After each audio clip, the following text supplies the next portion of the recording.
Welcome back to the Michigan Business Beat, brought to you on the Michigan Business Network. Chris Holman here, coming to you from the Grand Hotel, and we're up here for the Policy Conference put on by the Detroit Regional Chamber of Commerce.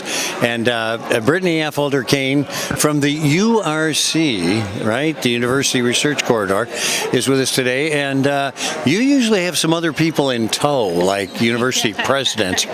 Explain to everybody what the URC is. Yes. Well, thanks for having me, Chris. I appreciate it. You're always a great interviewer. The University Research Corridor is an alliance of Michigan's 3 R1 institutions, research-intensive institutions. We're a unique state in that we have at least 3. Most states don't, so that's excellent. Normally, you're right. I'm part of an entourage of 3 university presidents. This year, we have 1 president who's on island, and then me. So I have to pinch hit for them, and so. Well, you are preceding Sam Stanley, as a matter of fact. We're going to have him on. I am so glad. He's excellent. Yeah. All right, so tell everybody what defines a research university. Well, it is in the level of research that we do. I mean, our 3 institutions account for 92% of all the academic R&D conducted in the state of Michigan, which, by the way, is a top 10 state for academic R&D. So we help keep Michigan really competitive in that space. Excellent stuff, it really is. So let's talk a little bit about, does the private sector come into play here at all? Because I know that a lot of companies want research and development done, don't have the capacity to do it themselves.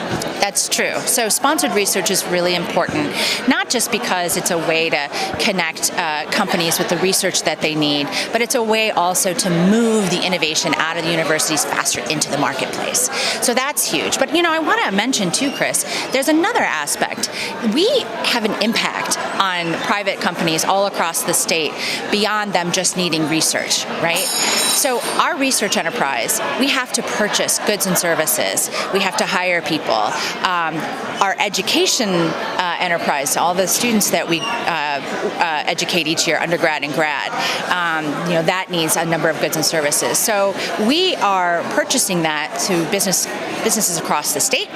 And Anderson Economic Group actually took a look at what is that impact in the state. They've done it for us. This is the 13th time, actually, over 15 years, 16 years, I guess. And this time we found it was $20.6 billion in net economic impact. And that economic impact extends to every single county in the state. Wow, that's amazing. Yeah. Patrick's a friend of mine, and he does, Patrick Anderson, obviously, does a great job and a great deal of work. Good. All right, so in a time when you can say overall university enrollment is declining, your group is holding up pretty well. Yes. So we, taking a look at enrollment in the state of Michigan, we are in decline. Partly it is demographically driven. We have fewer high school graduates and the like. But when it comes to the 3 URC institutions collectively, we had more than 139,000 students, undergrad and graduate, who were enrolled last year. That represents about 51% of all the enrollment at the 15 public universities for undergrad and grad. Wow, that's pretty good stuff. All right, so where do you go from here?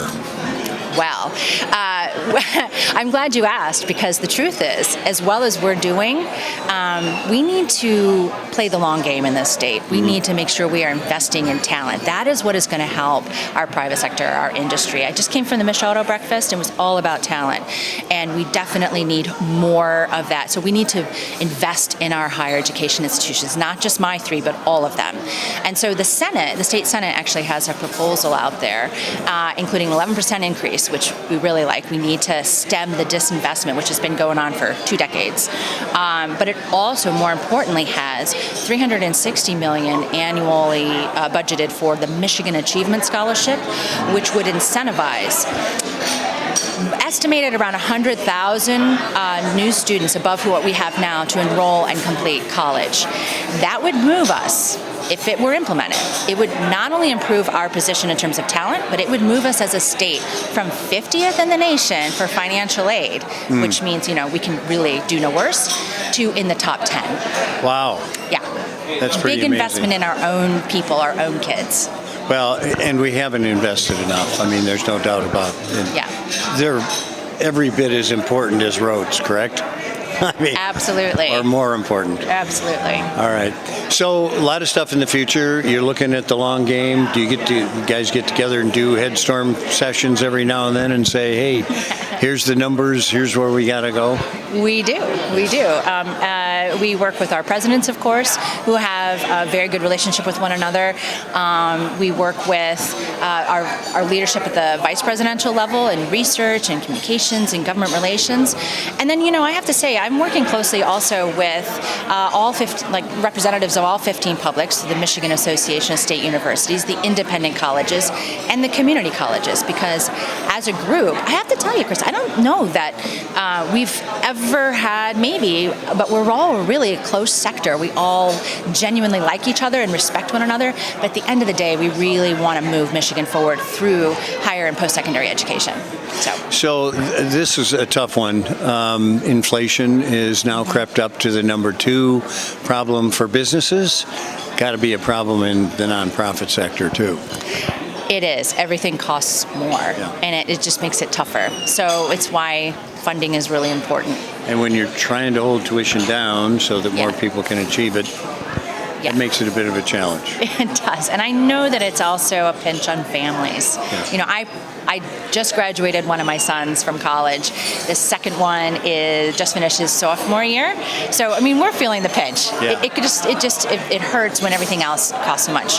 But we, like many people, we're doing it because it's really important for the future, not just for our kids individually, but for wherever they want to apply their talents, well, here in Michigan. We'll look forward to the Britany Affolter-Caine scholarship coming up very soon. Head of the URC. Britany, it's always good to see you. Thanks for coming with us, all right? You are watching the Michigan Business Beat on the Michigan Business Network. I'm Chris Holman, coming to you from the Grand Hotel on Mackinac Island and the Policy Conference. We'll be back with more.